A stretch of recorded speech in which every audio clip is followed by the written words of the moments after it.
Durante la Guerra de Corea, miles de infantes de marina fueron víctimas de una extraña fiebre. Bautizado por el río Hantan de Corea, el hantavirus provocaba hemorragia, deterioro del riñón y muerte. Finalmente se determinó su origen en la orina de los ratones de campo que vivían en los pasteles de arroz. Una enfermedad similar apareció en el sudoeste de los Estados Unidos en 1993. Los investigadores de enfermedades del CDC apuntaron hacia el grupo hantavirus. También llegaron hasta los ratones. Con la provisión de roedores, teníamos la oportunidad de planificar una estrategia específica para que la gente pudiera evitar a esa clase de roedores en particular. Evitarlos es todo lo que podemos hacer. En este punto, aún somos vulnerables al hantavirus. No existe tratamiento efectivo y los brotes son virtualmente imposibles de predecir. Kelly Nesif preparaba sus cabañas para la inminente temporada turística. No podía saber que su hogar se convertiría en el centro de una epidemia de importancia mundial.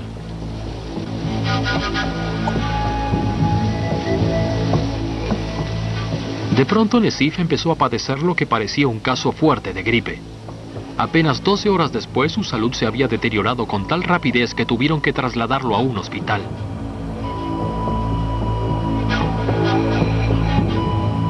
El médico local Sergio Kuisky se dirigió al hospital sin saber que su pequeña ciudad de montaña estaba en peligro, ni que él se convertiría en una víctima. Y a las 2 de la mañana fallece. Fue así de súbito. Así son los cuadros. El doctor Kuisky reconoció la velocidad aterradora de la enfermedad. Solo podría tratarse de una cosa, el virus de los Andes. El virus de los Andes está clasificado como agente patógeno de nivel 4 y es uno de los virus más mortíferos que se conocen.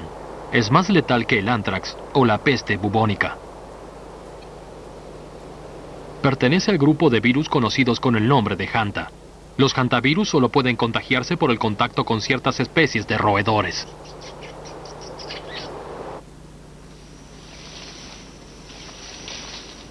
Cuando los excrementos o la orina de un roedor infectado se secan, liberan el virus mortífero en el aire. Una vez que el aire transporta el virus, cualquier persona puede inhalarlo. En el curso de las semanas siguientes, otros 8 pacientes ingresaron al hospital. Todos morirían. La doctora María Lázaro, especialista en enfermedades infecciosas, sabía todo sobre los hantavirus. Había diagnosticado el primer caso de la cepa del virus de los Andes el año anterior, pero esta vez había algo diferente. Había cada vez muchos más casos y no sabíamos cuándo podría terminar esto porque no teníamos una buena explicación de lo que pasaba. La doctora Lázaro solo había visto casos aislados del virus de los Andes, pero esto era una epidemia. Lo que pasó a continuación confirmó sus temores en el sentido de que este virus era aún más letal. Era contagioso. El hospital se llenó de gente aterrada que pensaba que tenía la enfermedad. Y bueno, tuve que venir a reforzarse un refuerzo porque estaba saturada la guardia, porque eran muchas consultas un viernes. Y bueno, ahí empiezo yo con fiebre. Así, súbitamente me sentí como muy cansado. Me tomé la temperatura, estaba con 38. Y el sábado estuve todo el día con fiebre. Y el domingo ya me hacen el análisis para Hanta porque yo pensé que tenía. Porque yo pensé que si tenía Hanta me iba a morir.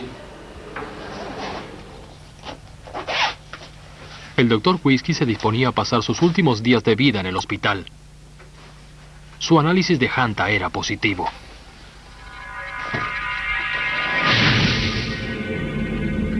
El hantavirus ingresó al organismo de Sergio por la boca y llegó a los pulmones.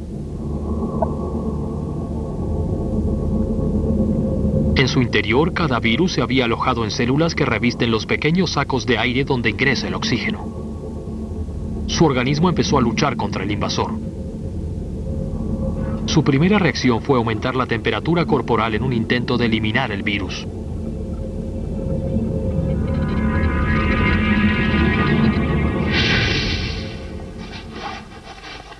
El Dr. Whiskey es un especialista en enfermedades respiratorias. Conocía la fuerza de su enemigo y pensaba que moriría en 24 horas.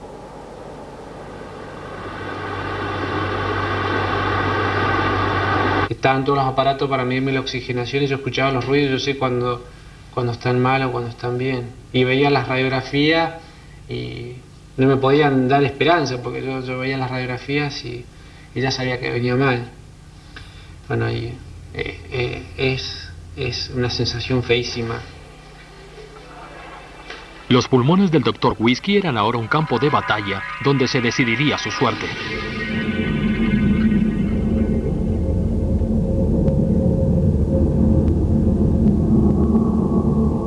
El organismo envió glóbulos blancos a los pulmones para destruir el virus. Estos liberan químicos que inducen a más células inmunológicas a la batalla, pero los químicos hacen que se produzcan filtraciones en los vasos sanguíneos de los pulmones. A medida que el ataque continuaba, los pulmones se fueron llenando de fluido y el Dr. Whiskey se asfixiaba lentamente. Es una sensación de muerte, no puede respirar. Al ver que médicos y enfermeras contraían la enfermedad, la doctora Lázaro sospechó que ésta se extendía de una forma nueva y aterradora. La hipótesis era que se transmitía de persona a persona. La doctora Lázaro empezó a imaginar lo impensable. Creía que el virus había mutado y que ahora era infeccioso. La doctora Lázaro transmitió su preocupación a uno de los principales especialistas del mundo del hantavirus, el doctor C.J. Peters. Cuando dijeron que se contagiaba de una persona a otra dudé, pero no dije que fuera imposible, solo que nunca había pasado en el caso del hantavirus. Teníamos que buscar otra explicación. Peters había estudiado este virus mortal en todo el mundo, y siempre habían sido roedores los que habían transmitido el virus a la gente. Nunca se había contagiado entre personas. Peters viajó a Argentina dispuesto a demostrar que la epidemia no tenía nada de anormal. Pensé que se trataría de una variedad de jardín, que la infección del hantavirus se habría originado en algún cambio de la ecología. Tal vez hicieron excavaciones en el parque y los roedores huyeron. Tal vez el clima había cambiado y por eso había más roedores. Quizá fue eso. La investigación de Peters empezó aquí. 4 de los primeros casos habían estado en contacto con esta casa. ¿Los roedores la habían infectado? ¿Y qué había del Dr. Whiskey y el resto del personal del hospital que había contraído la enfermedad?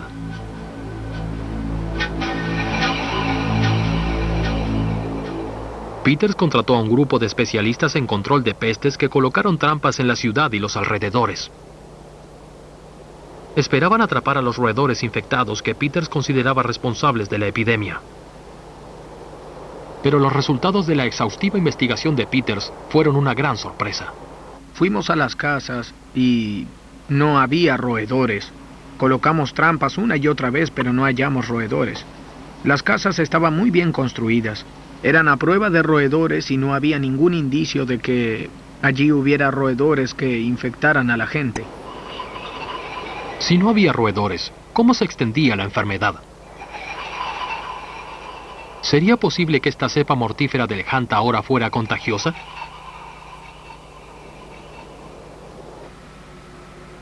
El Dr. Peters trataba de entender cuál era la causa de la aterradora epidemia del virus de los Andes en una población rural del sur de Argentina.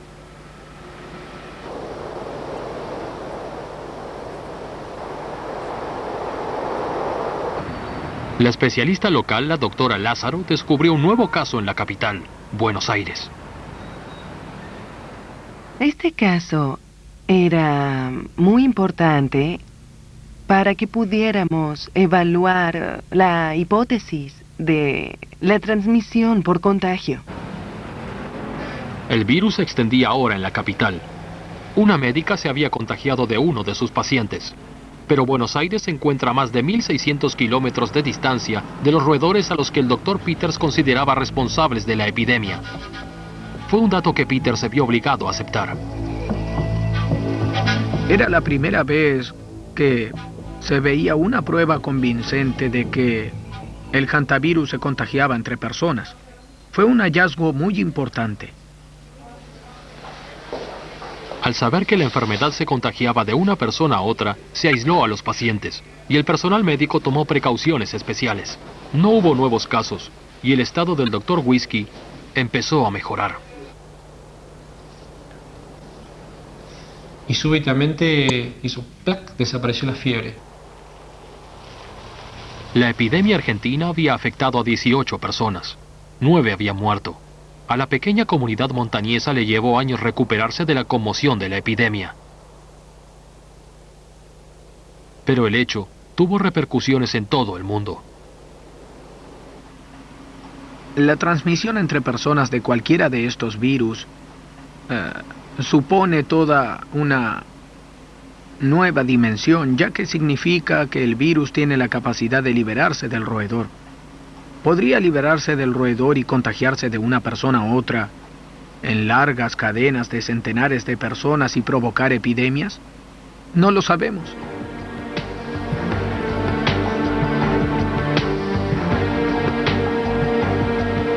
Ahora liberada del vínculo con los roedores, la enfermedad está en condiciones de trasladarse por todo el mundo. El sarampión, la viruela y en los últimos tiempos el HIV infectaron a millones de personas en todo el mundo. Todos empezaron en animales. El virus de los Andes es una enfermedad aterradora que podría dar ese salto. Desde el primer brote que se registró en 1993, hubo casos de hantavirus en todo el continente americano, de Chile a Canadá. Aún no hay cura para la infección de hantavirus.